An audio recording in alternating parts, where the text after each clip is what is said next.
Welcome to Peter and Ruffy's Football Show here on STV. The main talking points on tonight's programme.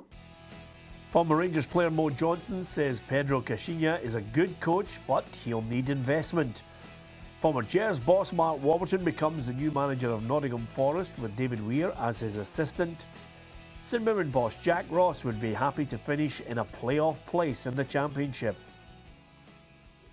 Yeah, we'll be discussing that St Mirren Dundee United game a little later in the programme. I'm delighted to say alongside myself and Alan Ruff, our bootroom guest is legendary broadcaster Archie MacPherson. Great to have Archie with us in the studio. And probably the first question to yourself, Archie. Pedro Caixinha is the new manager. Is it a gamble? Well, thank you for telling me how to pronounce his name for a start. I've been looking at it in the paper. You're the first I've actually heard coming out of my mouth.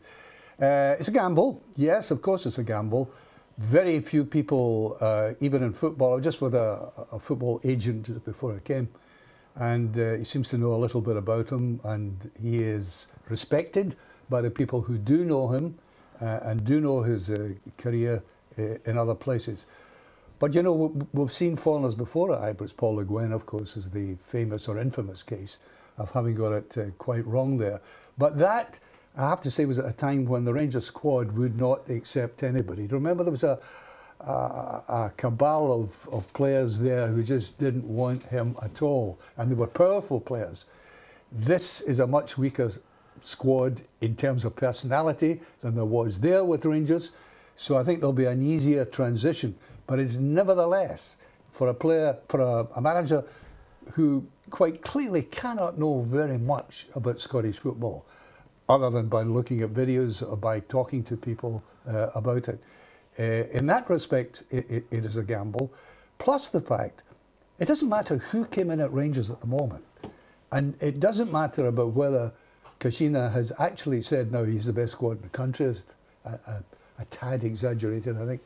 Somebody would have to gut that team if they're really being serious about challenging Celtic. So that's got to happen. Yeah, I'm glad you said that, because obviously one of the little quotes from his press conference yesterday was picked up on, seized upon by many of the back pages this morning. This is Pedro Caixinha talking about the squad he's inherited and the club he has now joined. For us, this is the best squad in Scotland. So we are going to work with the best squad in Scotland. We just need to give them that confidence. The question is that it's quite a huge difference for you to watch the games on video or even on the stands and work with the players on a regular basis. I already met some of the players early in the morning.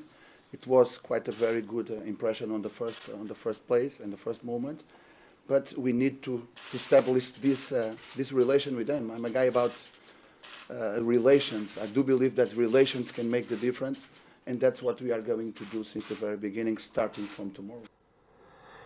Well, for ardent Rangers fans, he said all the right things, Ruffy, you know, joining the biggest club in Scotland. And as Archie mentioned there, when he said the best squad in Scotland, I think quite a lot of people will treat that with a little bit of disdain. Yeah, I think so. I think when you're a new manager coming in, you've got to say the right things. You've got to get the fans on board. The Rangers fans will be excited, obviously, after the draw at the weekend. You could see what they were like after the game. They were enjoying every minute of it. And they'll be looking for him, you know, to come up with some answers, because it's okay being on a high just because of the one game, but there's still a lot to play for this year, and he's got a lot of really important games coming up. Obviously, we don't all agree he's got the best squad, because if they had the best squad, they'd be sitting top of the league, and that's not the case. There's a massive gap there.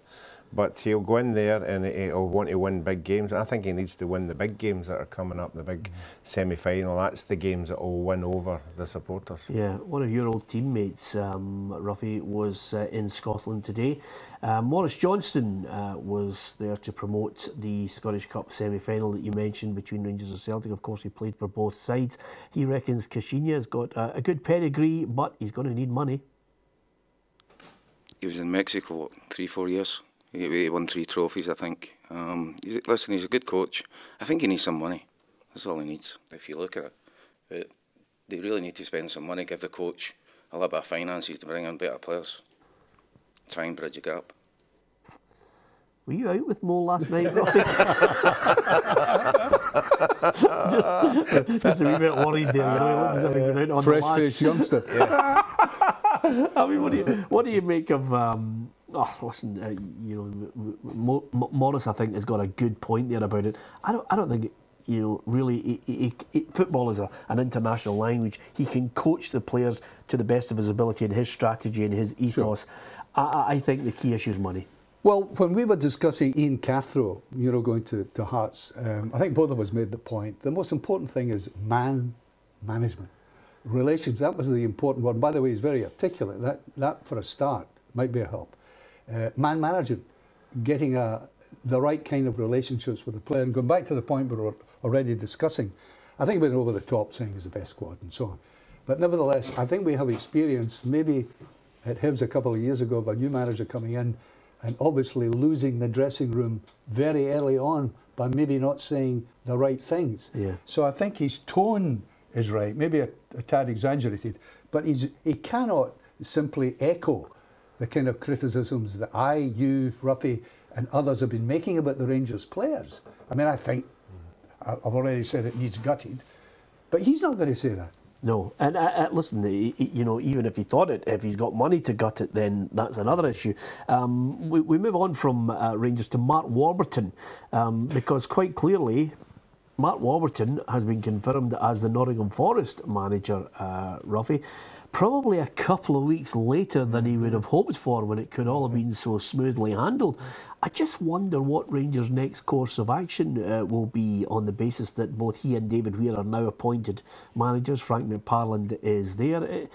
It would seem like a carve-up that they want some compensation on. Am I being a wee bit far-fetched here? No, I think initially when everything happened, we all thought that this is going to turn into a legal battle. I don't know the ins and outs of, contracts or who gets what or whatever. If you go to another club, does that mean that you've got to wave everything away? And I'm sure that the lawyers will be dealing with it. But again, it's obviously helping Rangers because they don't want to get caught up in another financial mess, going in and out of court. So it might be a good deal for Rangers. And them going there. Well, it looks as if this has all been happening in the background. I don't think there's any doubt about that. When the controversy arose, remember that Friday he came out and was talking about the future, and suddenly by the end of the day he was out on the basis of apparently the agent having asked about release to go on to something else. Well, that something else was obviously Nottingham Forest. Like Alan, I have no idea about the legalities and so on, what was said to whom. But it looks as if something was in the rut leading from Rangers to Nottingham Forest, and something made it a little bit untidy, but I think it was inevitable. Yeah, absolutely.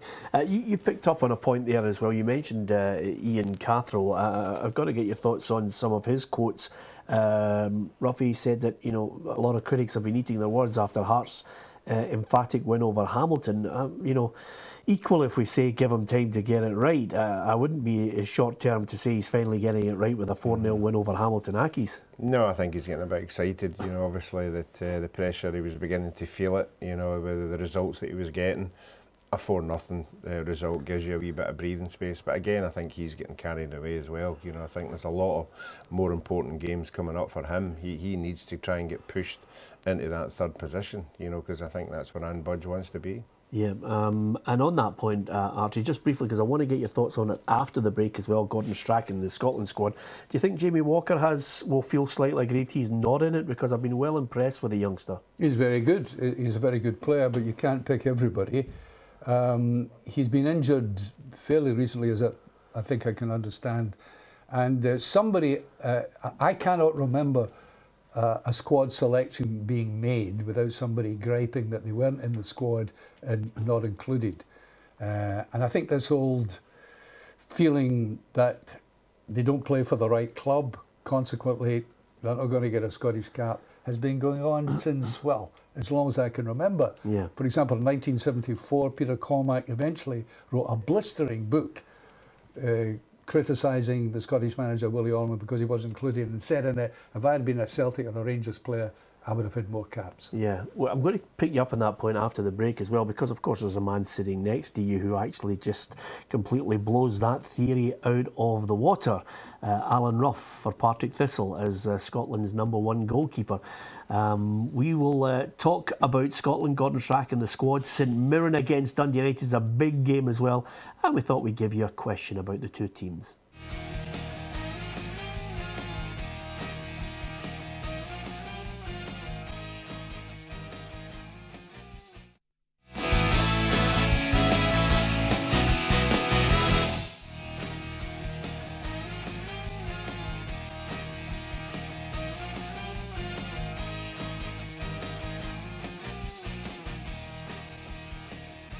Yeah, Billy Abercrombie was the captain of St Mirren. Ian Ferguson scored the winner in that game in 1987 in a 1-0 win for St Mirren over Dundee United. We'll hear from Jack Ross and Ray McKinnon very shortly. Just before the break, we were talking about players that may well not be happy at not being included in the Scotland squad. We talked about Jamie Walker. His time, I'm always certain, will come.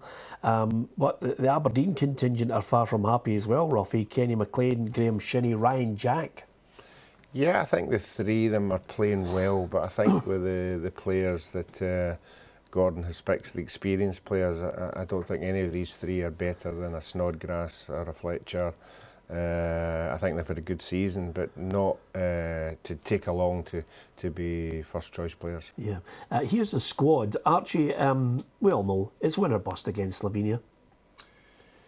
It is. We can still qualify. Mathematically we can, but it's a very difficult situation, particularly you're coming on the back of heavy defeats. So in that sense, you can only hope for the best. It's a pity, for example, club v country, that John McGinn is there for Scotland, and Scotland obviously needs him, but sort of Hibs in a crucial game. And it's a pity we can't work things out better for Scottish football that way and keep the relations between club and country much healthier than that. So it's a crucial one to decide who should play and what. I don't know whether you want to go back in this old feeling that people, just Alan mentioned the fact that they're simply not necessarily as good as the players that are available. But there's been a feeling in Scottish footballing circles for as long as I can remember.